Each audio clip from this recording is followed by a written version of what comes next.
everyone, Plum here playing World of Tanks. Welcome to a replay. If you've subscribed to Oake's channel, Agent Jedi, his latest video came out today has got myself in it. It's a platoon mate, and we had a little session the other night.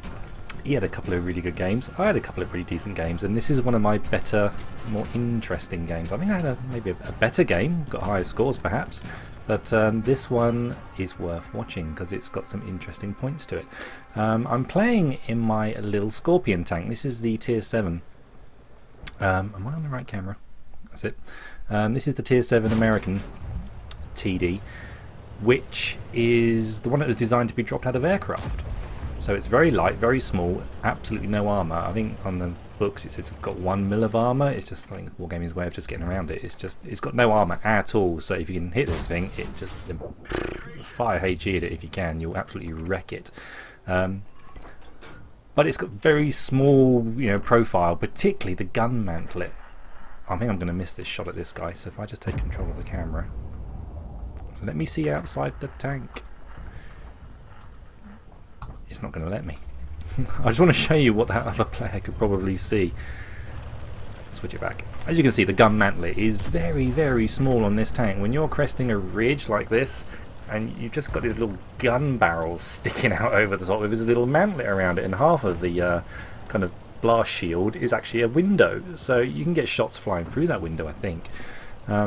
It's a niche little tank to play. Anyway, I'm giving up on the middle there, and the reason I went there was because I could do exactly that. I could put it behind some rubble and just show a tiny proportion of my vehicle, unlike other tanks which you have to show off a good chunk of turret. This thing only shows off maybe 15% of its body, showing just the turret. It's quite remarkable in that regard.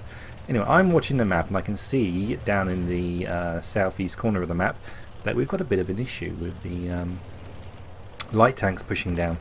So I am considering going back to watch the base. I don't think I can do anything against the tanks up in the north where Oake is fighting in his own knee, but I did want to come back down here and hopefully stop exactly this from happening. So I see that 1375, get a shot in. I'm thinking this is a pretty good spot for me. I am very small, and where's your friends? Because you were with an SP1C. I'm thinking, is he going to come around that corner? No, he's been shot. See that guy, and then we start our relationship with the Stura Emil, this guy called David SK. He's going to play a big part in this match inadvertently, and then I do this.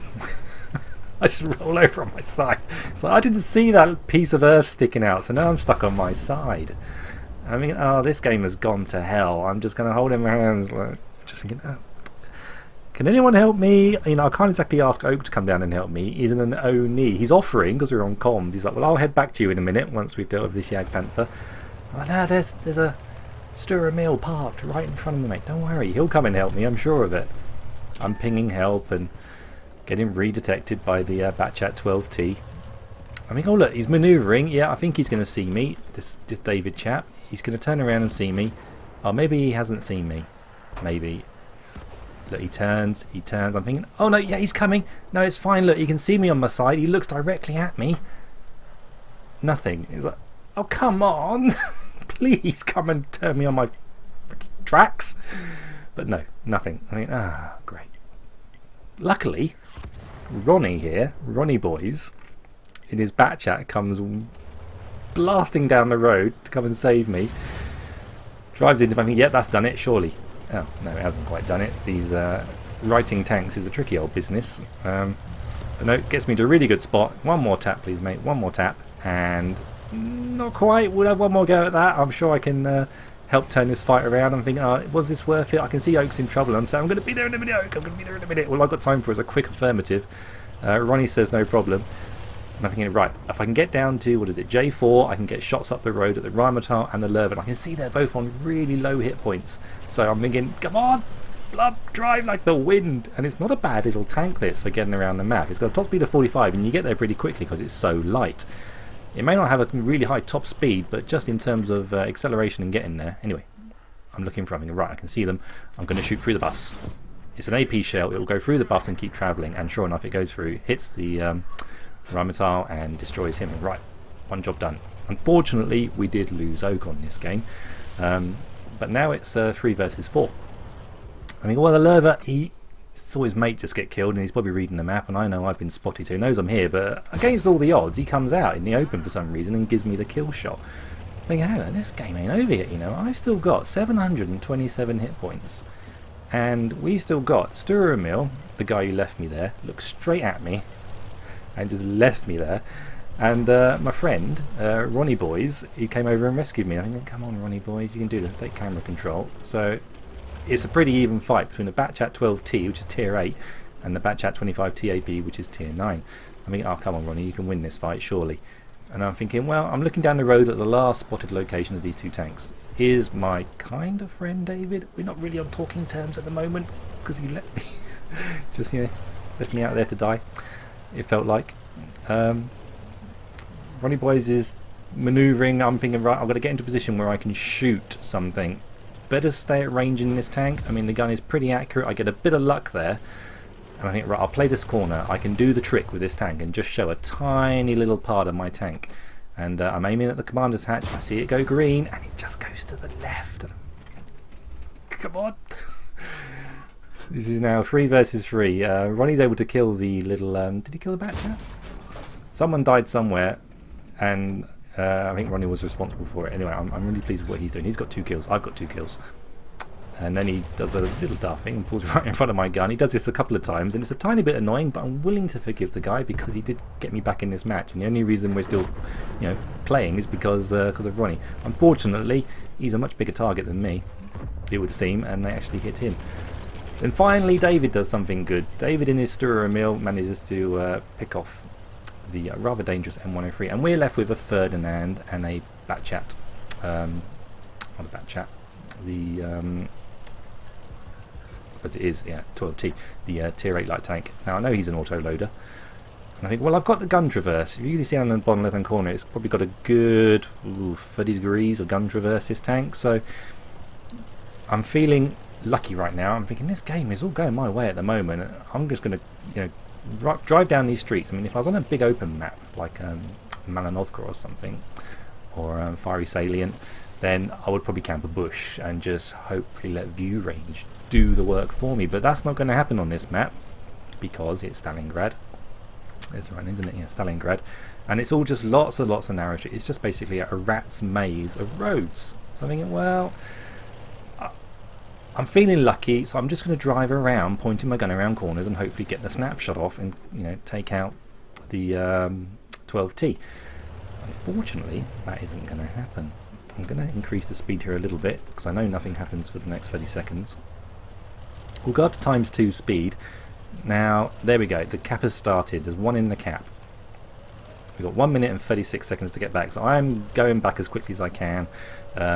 David starts going back in his Sturamil. Thinking, oh my god, this is going to be tight. This is going to be really close. 30 seconds. I go across this gap coming up in front, and I'm thinking, well, I might get spotted here. I may not.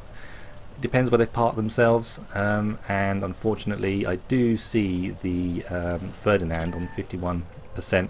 I've normally got that to hit points. I don't know why it's a percentage. And thinking, well, I'll try and fake going left. I don't know if it was long enough. I haven't got time to wait. I've got 10 seconds left. 8 seconds left. Thinking, oh, please let this guy be hit. And there he is. The little Batchat is sat right there. 4 seconds to go. I semi-aim it, pull the trigger, manage to land the shot. Thankfully, you'd hope to do that with a tank destroyer. And I can see David's coming in now. We can pinch this Ferdinand between 2 sides, hopefully. Now, he has got rocks for cover, so I go for the tracking shot. Actually get it. Uses his repair kit immediately. I think, well, I can take a hit. I consciously decide, you know, just to hang there and try and get another tracking shot. It doesn't actually work. He does take out my driver, my ammo rack, and I think, right, get a bit more cover, and then the smallness of the tank does make it difficult for him to hit me, and that shot whistles past. Looking for weak spots, thinking, come on, David. Get in the match, David. He does eventually pull up and put one into him. The Ferdinand obviously thinks that David's a bigger threat than I am, and decides to turn and fight David in the Sturamil. And he's probably right. I mean, it's got more alpha than I've got. But unfortunately for him, I can still see him. I think he's hoping this rubble is going to make life difficult for me. But at this range, this gun is just too accurate, and I can land shot after shot into his armour.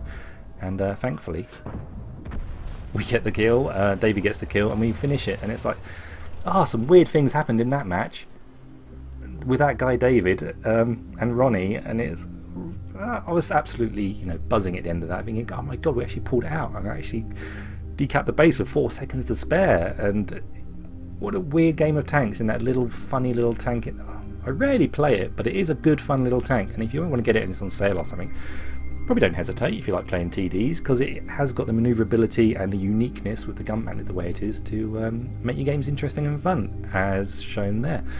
Anyway, a big thank you to Ronnie Boys in that match for writing me. If he hadn't done that, I guess we would have lost if things had gone the same way, and we just wouldn't have had the tanks to pull that off. But there we go. Let's take a look at the post-game stats and show you how I did in the end. In the end, the actual final results are pretty unremarkable. It wasn't a huge game by any means, but it was good enough for a second-class mastery, and we also picked up the Defender medal.